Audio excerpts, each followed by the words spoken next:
Welcome everyone to EFA Talks, our monthly get-together with members and guests to talk about topics of concern in the digital rights space. I'm Rita Mack, Vice Chair of EFA, and your host for today's talks, Immunity, Passport and Digital Rights. So this is a big topic.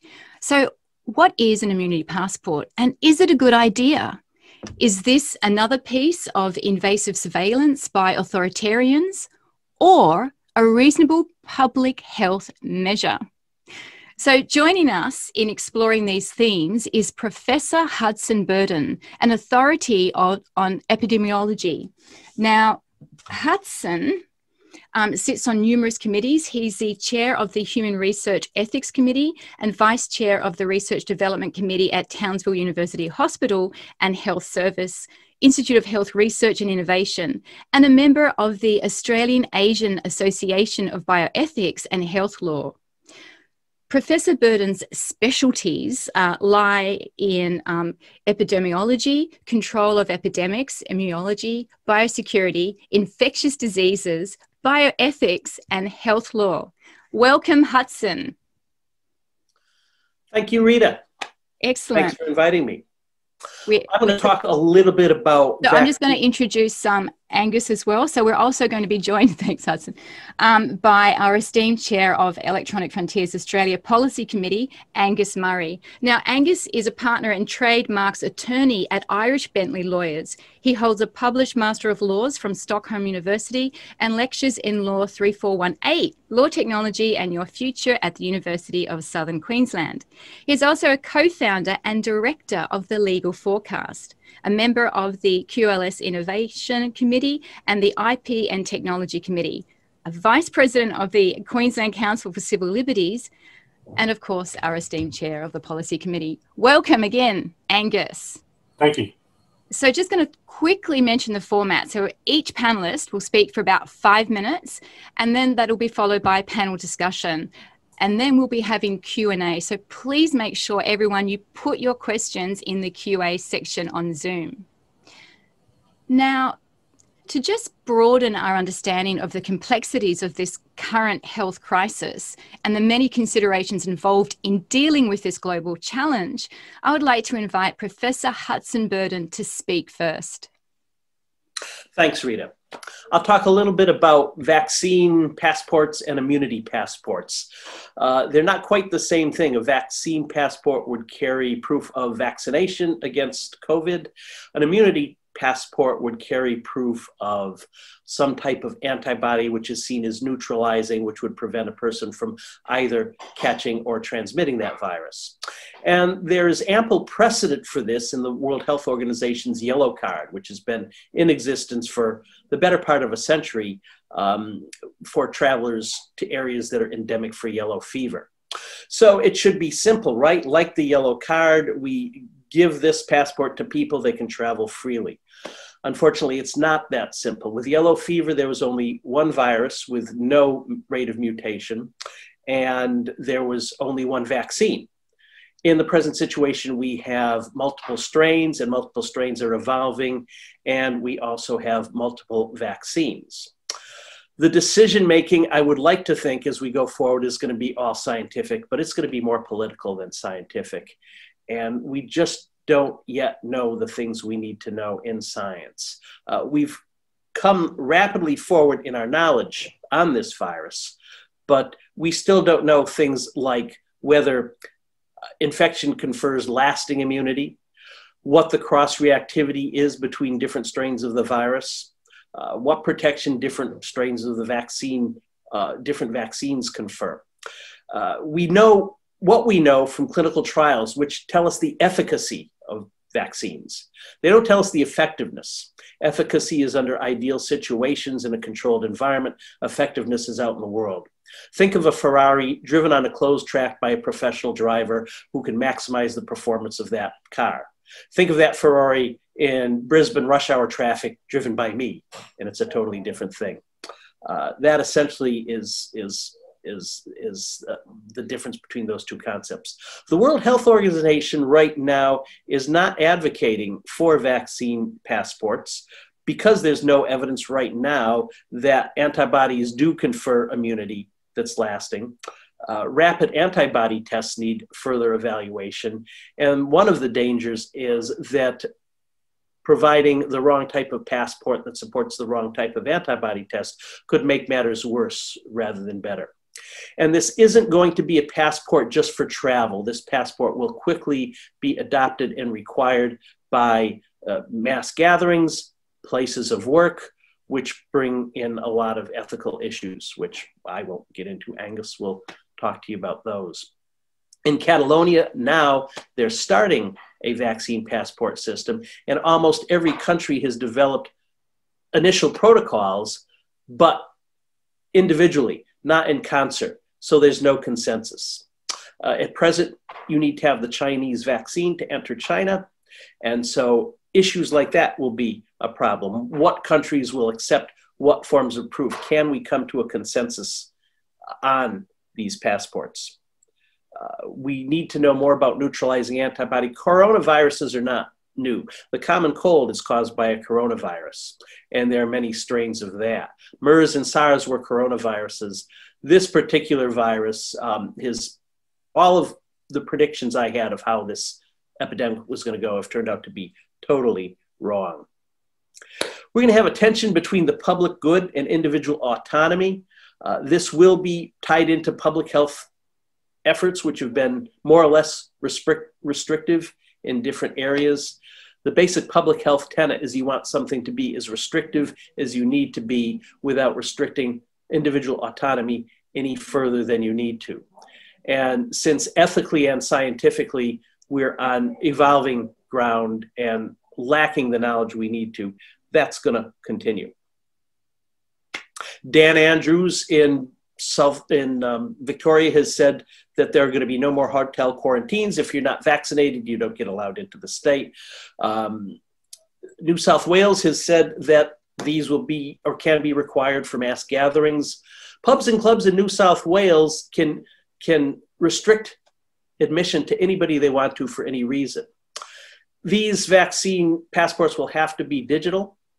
The transparency and privacy should be able to be maintained by blockchain technology, which I know nothing about, but these will be applications on your smartphone. So you need to have a smartphone.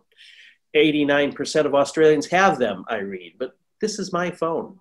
I get denied entry to places because I can't read that squiggly code that's available. So it's going to continue to be a dynamic situation, and any passport situation that's developed tomorrow will be more or less obsolete 6 months, 8 months, a year's time. We will see new strains of the virus as the time goes on. We will see new vaccines. Hopefully, we will either develop multivalent vaccines, which will cover a range of coronaviruses, or we'll identify some conserved region of the virus that stays the same and that can be used as a vaccine target. Those are the highlights from the scientific perspective. I think I'll let Angus take over from here. Thank you, Hudson. That was really great to give us that overview. Now, Angus, vaccine passports don't seem like a bad idea. Are there any human rights issues with adopting this globally? Yeah, thanks, Rita. And Hudson, that's an excellent summary of the intersecting issues that occur between the medical profession, the medical scientific body of knowledge, and some of the human rights issues. Can I start firstly, though, by acknowledging our First Nations people on the many lands and customs that we now meet across the country as this is being broadcast Australia-wide, globally, in fact. The knowledge of Australia's First Nations people, their culture and traditions subsist today, and I pay my respects to their past, present and emerging leaders and the knowledge that they continue to share. In terms of the vaccine passports, my starting proposition on this is a caution in the same vein that Hudson's just mentioned. There is a lot of unknowns and there are a lot of issues that could arise culturally, socially, legally, and scientifically attached to a vaccination process of this scale. Those unknowns are a very good reason to hit the brakes, or at least slow down any of the processes that are currently rapidly being pushed into motion here in Australia and internationally. That caution stems in part from a respect of each of our audience and each of the members of the global community that are humankind in a human rights sense, but also from a respect to future generations and people that may exist in the future that are subjected to the decisions that we make today, without the decision makers today understanding necessarily what the consequences on tomorrow will be.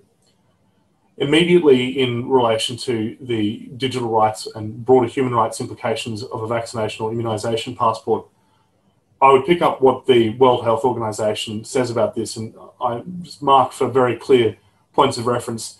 This is an international, recognised and very well respected organisation that deals with global health issues and is an organisation that governments, state and federal in this country, but also all over the world, should be taking heed to.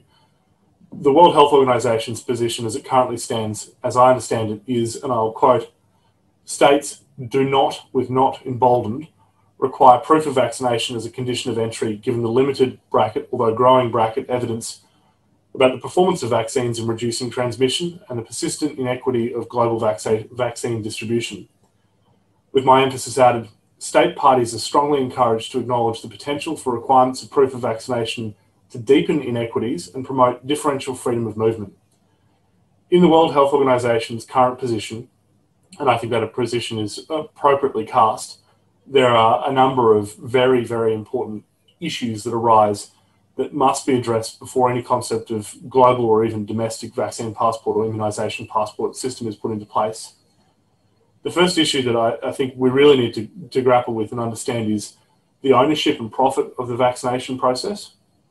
I say that simply because there is a financial benefactor arriving from the vaccination process.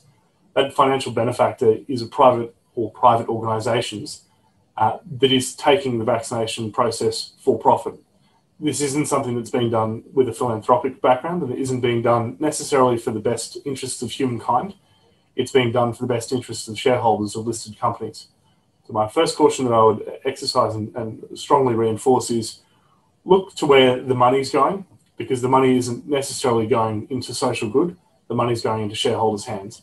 And I think that's an important way to frame or understand an arrangement that we're currently trying to put in place, and where governments are rapidly pushing for people to be funneling money into private pockets. I think that there is a deep question about why and how that's happening and whether that is actually in the long-term best interests of anyone outside of shareholders. More fundamentally to the digital rights propositions, Hudson very appropriately touched on a couple of the human rights implications associated with the vaccine passport or immunisation passport. Movement is the most obvious human rights implication, that one's movement is restricted as a consequence of not being able to demonstrate that they have or have not received certain treatments. That movement, the hindrance on movement isn't new. As Hudson very appropriately identified, the yellow card has existed for quite some time, but equally, as Hudson again very appropriately points out, the circumstances and the epidemiology of yellow fever is not the same as COVID, and the implications associated with movement for insurance purposes or movement based on government recommendations is not at the same scale or in the same scope as what's been contemplated with the vaccine passport for COVID-19. The second human rights engagement, I think, is the freedom of religion engagement. There are many religious beliefs around the world. A fundamental human right is the right to be able to freely practice one's own religion. It is entirely reasonable, in my view, that certain religious groups may or may not wish to have an immunisation, or may not wish to be the subject of certain vaccines. That's an important thing to quarrel and grapple with in the sense of how we address a rollout of a vaccine, if that vaccination rollout is something that is deemed to be factually in the best interests of the global community. And that, I said at the start of this, opens itself up for the first and most important question. The third human right that's engaged is the right to political opinion. There are different countries, different political processes, and different understandings of how society constructs itself across the world. In the lens that we're looking at this, we are, and I make the assumption that the audience is in Australia with an understanding that the Australian common law and the Australian way of governance is the way that the world is governed. And that's a misnomer. There are many, many other political systems across the world. Some of those systems lend themselves more readily to abuse and corruption, some of them more to equitable distribution of vaccines. The political way and the political basis and machinations that exist globally have not reached a harmonisation in any real sense, and there isn't any great consistency in the way that the political processes around the rollout of vaccines would be established. So there is a human rights implication in terms of how political sovereignty or sovereignty exists in relation to a rollout and what pressures are put on domestic governments and states in relation to a vaccine passport rolled out at a global scale.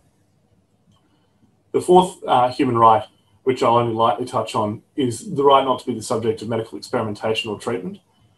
This is not an area that I have a background in or a knowledge on. However, all of my reading and understanding is there is no panacea available through a vaccine for a coronavirus. And in many senses, the vaccinations are effectively still in test phase. We've seen blood clotting issues and a number of other side effects or consequence effects of different vaccines or immunisations that would, in my mind, put the vaccine at a stage that is respectfully still at an experimental or not fully known treatment stage. The right not to be subjected to medical experimentation or treatment, I think, is engaged in the rollout of any vaccine that's mandatory here or elsewhere, and that mandatory aspect of vaccine rollout would include, in my view, that a person is prohibited from entering a place of work, worship, a social interaction such as a pub or a sporting event, or indeed movement interstate or internationally. And that right not to be medically experimented upon, I think, is engaged by the obligation of the person who's vaccinated to move. And operatively, most operatively from a digital rights perspective, is the right to privacy. And I have a series of fairly serious reservations about who administers a vaccine passport, particularly if it's digital, who has access to health information at a global level, and whether that kind of global information sharing of health information about citizens that are identifiable is actually in the best interest of citizens in this country or other countries.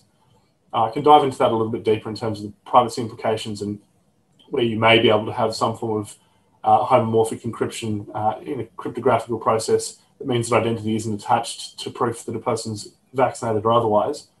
But my view is any technology that says that it is foolproof, bulletproof, and completely secure is probably not as secure as the person who's making that assertion's ego is. And in all of this, I think the important consideration that we need to make is that we are all talking about human rights from the perspective of people that aren't subjected to human rights violations necessarily. We're people who have the ability to have this conversation freely, we can express ourselves, we can have this conversation and we're not oppressed. And I make this assumption again in terms of the audience without disrespect to anyone's personal circumstances. The vaccine rollout that prevents the operation of human rights globally will only increase the barriers between classes and further entrench or even create deeper barriers between those who have and those who do not have. From a human rights perspective, I don't think that it is an appropriate thing to give people certain rights or the ability to do certain things based solely on where they're born and at what time they're born. And by that I mean a vaccine passport that's not available to a person who was born in the Namib Desert in Namibia shouldn't prevent that person from having the freedoms that we have born in Brisbane, Sydney, or wherever our audience might be from. And I don't think particularly that recording where people are born and the place of their origin and their vaccination status or other health issues about them should be something that's recorded in a database anywhere, particularly if that database has the effect of creating barriers from accessing other services or barriers for movement or engaging with other human beings, as is their right. And I think that if we take steps too far down this path, what we're doing is creating a situation in the future where this system could be abused, and that abuse could be at a global scale, and that is something that we should avoid with all costs. So if I can wrap all of that up back in the caution that I put on this, which is an echo of what Hudson has very eloquently said, this is an area that requires very, very deep scrutiny and a lot of very clear information from very well-respected experts across a variety of fields, not just the scientific medical fields, but also the technological, social, cultural, and human rights fields. So if, and it is an if, this is something that ultimately ends up being desirable, it's done properly rather than in a way that could cause serious issues in the future. Excellent. Well, thank you, Angus, and thank you, Hudson, for giving your perspectives on this. So I just want to unpack just a little bit of the common things that you guys have sort of agreed on, and I think we just want to just examine that a little bit further before I continue with a couple more questions. Now, we've been talking about that these vaccine passports are happening around the world. We know that, all these governments are announcing these initiatives to develop them. We have the European Union, the UK, we've got the state of New York, and there are also proposals popping up, Argentina, Germany, Colombia, and currently the US is working on a deal with the EU on COVID passports. And we do know, as discussed, that WHO, which as recent as 4 days ago, spoke out against issuing immunity passports again, because they were saying that their accuracy, as you guys have already said, their accuracy cannot be guaranteed. So what we want to sort of look at here is, why is this pursuit of a digital certificate being pursued so forcefully by governments and private actors? And is this really a means to returning to normal life? Hudson, would you just like to start with that? Well, the simple answer is yes. This is seen as the magic ticket out of lockdowns, out of proscriptions on free behavior, and the way we're all going to be able to move again. And it will happen. These certificates are going to be developed in advance of the ethical issues being identified, let alone sorted. Yeah, if I can jump onto the back of that, Rita, I don't think that referring to things as the new normal, or accepting that this is going to be normal or a way to resume normality, is the right way of framing this. A lot of human rights, in fact all human rights, are underpinned by central concepts of human autonomy and dignity, and they're all normative rights. That is, the way that we interact as a society largely dictate the way that our rights are able to be balanced against each other. It isn't a new normal, or shouldn't be something that's accepted lightly, that to enter a venue you must scan using a QR code, which creates a barrier for people like Hudson to enjoy a beer after a wonderful conversation about vaccine passports. It's not something that should be acceptable without there being scrutiny. So to allow it to just become normal is to allow the rights to change without scrutiny. And I would pause and exercise great caution about accepting that vaccines are a way, or vaccine passports are a way to resume normality, because it isn't the normal that we had. It's a new norm, and it's changed the social norms that underpin our law. So, Angus, what are the legal frameworks that could provide adequate protection against that sort of arbitrary use or misuse of immunity passports? Do we have any of these sorts of frameworks in place already from a technical and from a governance perspective? This is such a rapidly developing area, Rita, that I don't think that there is a single way to deal with this. And maybe if I take a step backwards and I latch onto something that Hudson said, if, and it's an if, a vaccine is developed that is the panacea, that is, it's the cure-all and it works perfectly, the question then is this still the right thing to do? There are existing frameworks in the human rights, as I said, before. There are existing frameworks in relation to cartel or competition antitrust regimes about the way that funding flows in relation to the payment of the vaccines and the private interests that are procuring a financial benefit out of the vaccination of populations. It's a question that's more difficult than that, though, because of the scale and the novelty of what we're dealing with.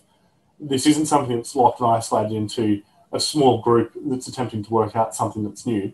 This is making significant decisions that dramatically affect the future of the human race and all human beings on this planet at a global level, without clear scientific backing and without a clear internationally harmonised framework that deals with the potential implications of a failed rollout, for example. And just to draw particular lens and clarity to what I say is the lack of international harmonisation, I'm sitting in Brisbane and Queensland has only just last year introduced a very light, weak form of human rights protection in its Human Rights Act 2020. Australia federally doesn't have an enforceable federal human rights framework that would safeguard against potential abuses of something that's unknown. So even at something as fundamental as an enforceable human rights framework, or even a human rights framework at a federal level, which is something that was expressed in December 1948 in the Universal Declaration of Human Rights, we in Australia still haven't ratified that. Yet we're very rapidly attempting to ratify a whole series of arrangements, which is contrary to the World Health Organization's current position. So I don't think there's the framework for it. And I think that that's a reason, again, to hit the brakes on all of this. I would also be concerned, again, that why government's pushing this could be for a number of reasons. And I don't mean to be cynical when I say this. I think governments are genuinely out there trying to do the right thing by people, and that is, it's in their interest to preserve the safety and health of communities. And that's, I think, what they're trying to do. Unfortunately, in that, there are a lot of big decisions being made that have serious future consequences, and that let's do something now is overshadowing the what does this thing do in the future. And that is unfortunately the way that the global and particularly Australian political landscape has gone, is the media stokes the fire, the government feels it needs to continue to put fuel on the fire, and that's the sick cycle that we're caught into. Also very much want to make the point again that there is money exchanging on the back of this, and that should not be the reason. And just because there is profit attached to this, absolutely must not be the reason why we continue down this path. Yeah, fabulous, Angus. But obviously a few key issues that we sort of also need to sort of look at is whatever it is that they're going to use, a certificate, is it reliable, and how long will the immunity last? So Hudson, you might be the better person to answer these questions, because we want to sort of know how would this process work? What would the issues be with the certificates?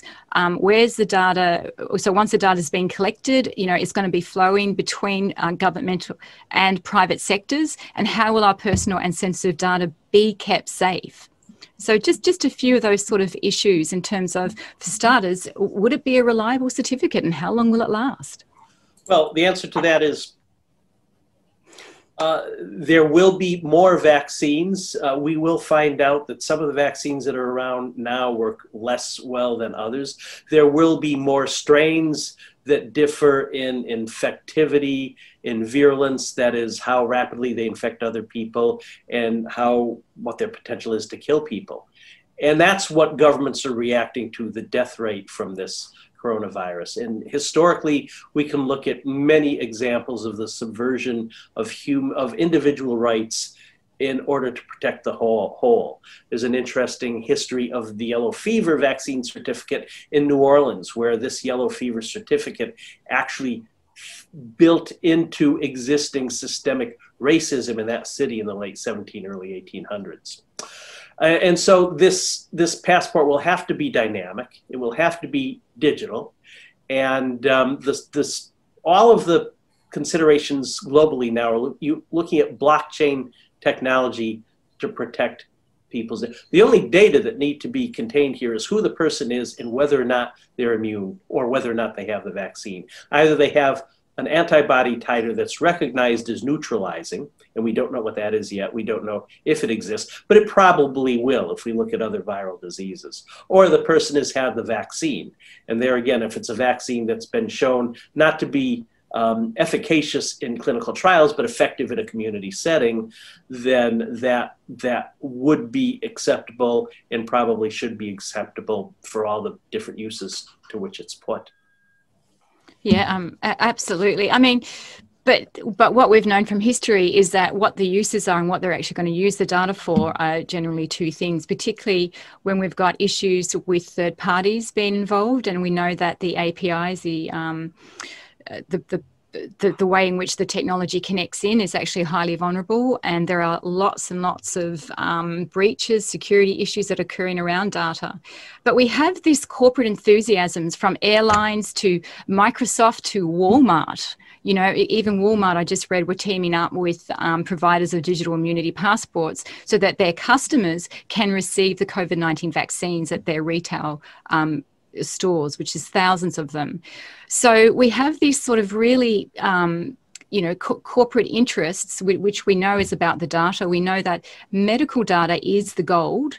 And so that there's a real risk here about this sort of what's going on, and what are we doing to ensure that we're not creating another crisis on top of this.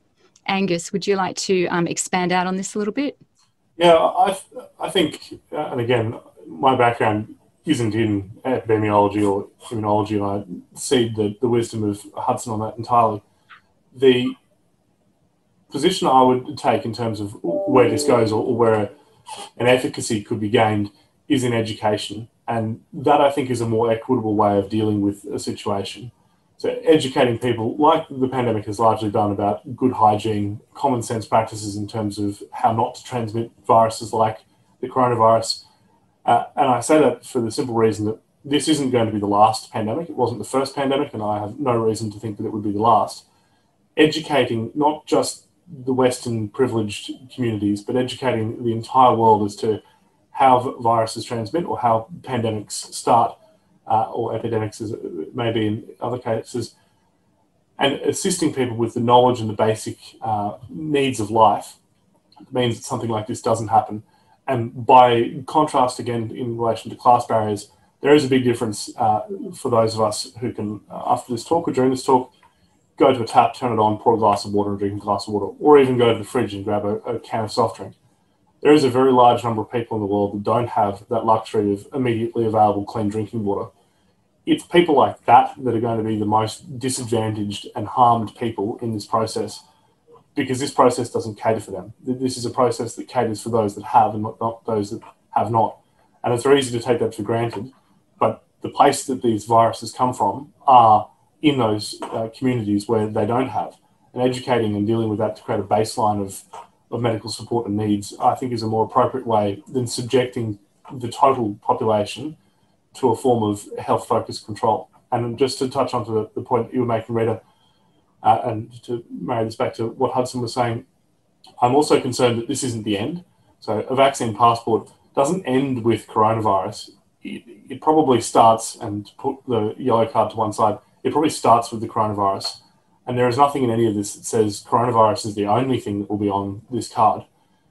It would be very interesting for an insurer or for a person who has an interest in who you are to know exactly what your medical conditions are before you do anything, because it would be a lot easier to control how and what you are as a person and restrict your autonomy and your dignity by having that disclosed to governments domestically and internationally. And I think that that path that we may find ourselves down is something that I would look very carefully into the future and say, is that something that we want to unwittingly subject future generations forevermore to, or is that something that we maybe ought to steer clear of?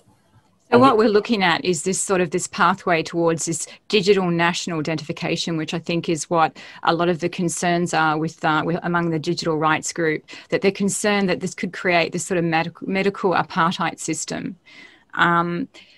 So these vaccine immunity passports will become tools for government-backed abuse, discrimination, and oppression. And so these are sort of the cautionary tale that we know about. We know in history, which keeps repeating itself. So what are the way forward with that in mind, that we certainly do not want to go down that slippery slope?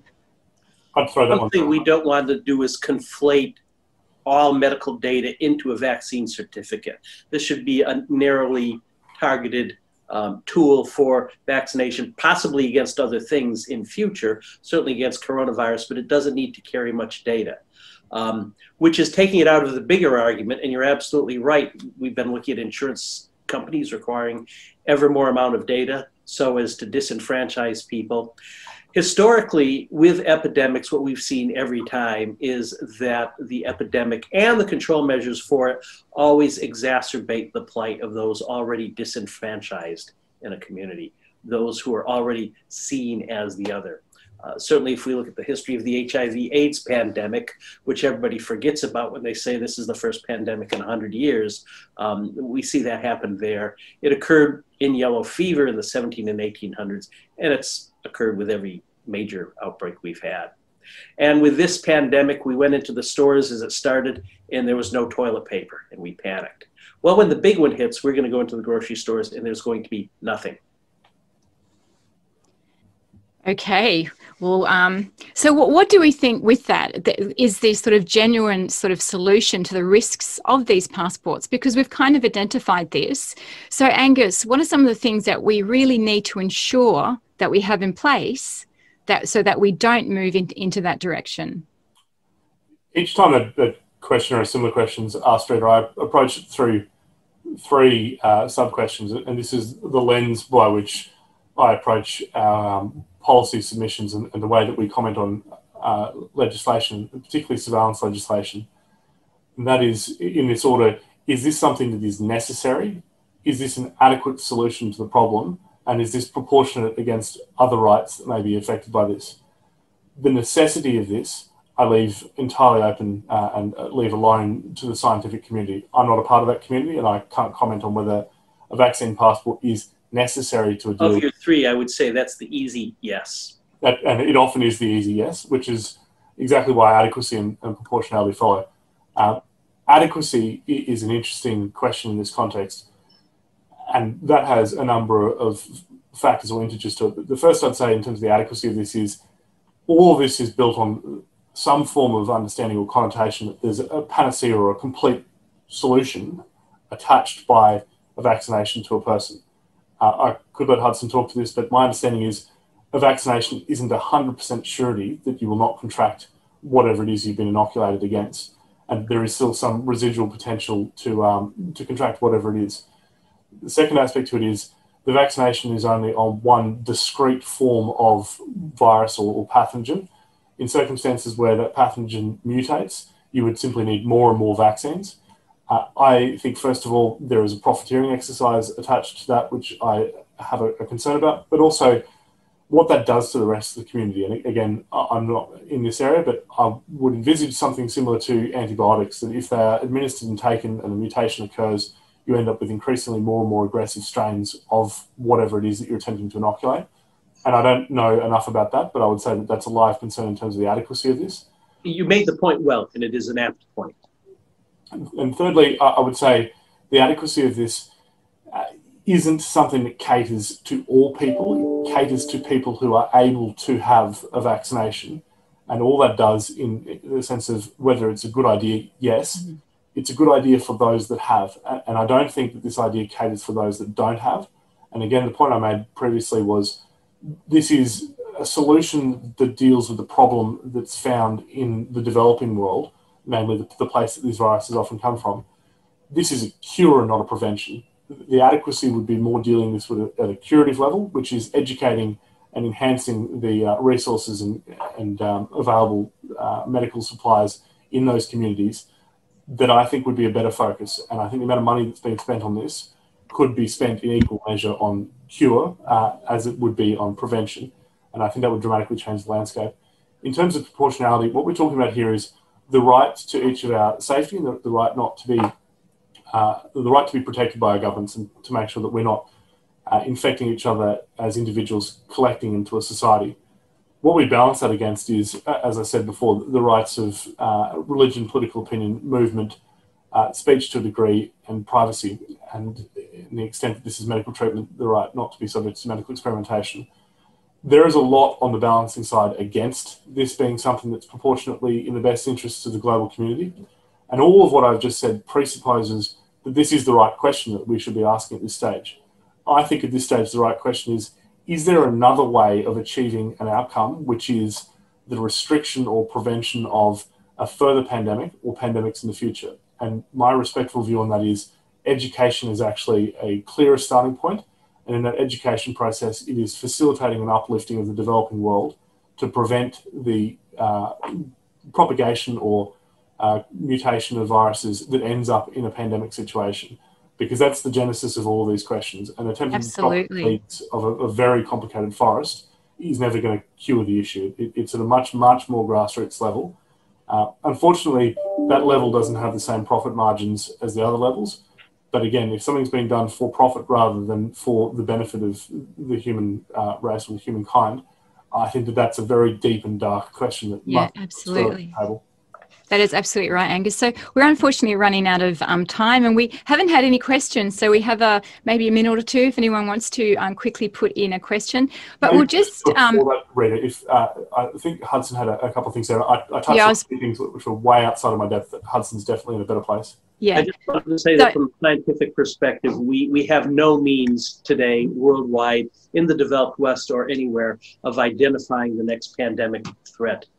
Or doing anything about it once it develops. We will always see what developed now, an initial denial of the severity of the problem, finger pointing early on who did what to make it happen, and that will replay the next time there is a pandemic. We don't have adequate surveillance systems even to identify. And if you look at the major cities of the world, they're ideal incubators for viruses and bacteria. And we don't have any cures for virus that work particularly well as yet. Well, so we've been looking at this idea that will immunity passport be a life-saving measure? Will it be a means to return to normal life? And obviously the big concerns here is that it's a slippery slope towards digital national identification and discrimination for people who are not do not have mobile phones, the elderly, religious belief, people with political opinion, people with disabilities, people with medical reasons who may be deterred from taking the vaccine. So, you know, that there's a whole group that needs to be understood and how that's going to work in this world. So just a quick 20 seconds from Angus and then Murray, just to close off this session. Just very quickly, there was a question in the Q&A, which I'll just very quickly grab. Oh, here's one, yeah. Yeah, and that was, how is this different and what are the material losses? This is the context of putting aside ethical implications and what work has been done that would address the circumstances where the creation of a vaccine passport might be misused and what's the harm that could come from that. Fundamentally, the harm that comes from that is an erosion of those underpinning concepts of human autonomy and dignity that sit underneath the social norms of all of our human rights. So even if I can't point, although I will in a moment, to a specific harm that's caused in a tangible sense, the harm that's created is a social change that undermines many of our human rights. And that's a harm that affects the future. It won't necessarily hurt you, me, or anyone around us today, but it has the potential to seriously harm in a tangible sense people in the future. The more material harms are, it is a profiteering exercise because these are not public funds and this isn't something that's being done at a governmental level in the sense that money is exchanging this process. So there is benefactors and by that there are also consumers of this process. The material harm that's done here is those who don't have or governments that are unable to access something, if it is a panacea, are harmed by their inability to then move or potentially withstand another wave of this pandemic or a future pandemic. And it sets a precedent into the future that it's acceptable for some to be saved and the rest to be lost. And if that's the state that we've got to as a global community, it is an indictment on the human race. And the loss there is a loss of the morality that is what I think makes human beings such a wonderful creature. That's a very short answer to that question. In sum up of this, my view on this is an educative exercise. My strongest recommendation from anyone listening to this is start a conversation with people around you. Unless there is conversation about these things and there is discussion, we continue to wander blindly down a path that may or may not lead to a bright future. Conversation and education is the key. And I encourage all of you to put yourself in 50 years' time and look back now and say, is what we're doing now in the best interest of where we may be? And thank you for having me, Rita. And it was great speaking with you, Hudson. So absolutely. Well, thank you everyone for joining us today on EFA Talks. Unfortunately, we're going to have to end on that note. Professor Hudson Birden, it's been an absolute pleasure to have you on. And of course, Angus, as always. Next month, EFA Talks on the 26th of May, the same time, Wednesday, 12 to 12:45. The topic's going to be AI and policing. So make sure you tune in to that one next month. Thank you. Thank you, everybody. Thank you all.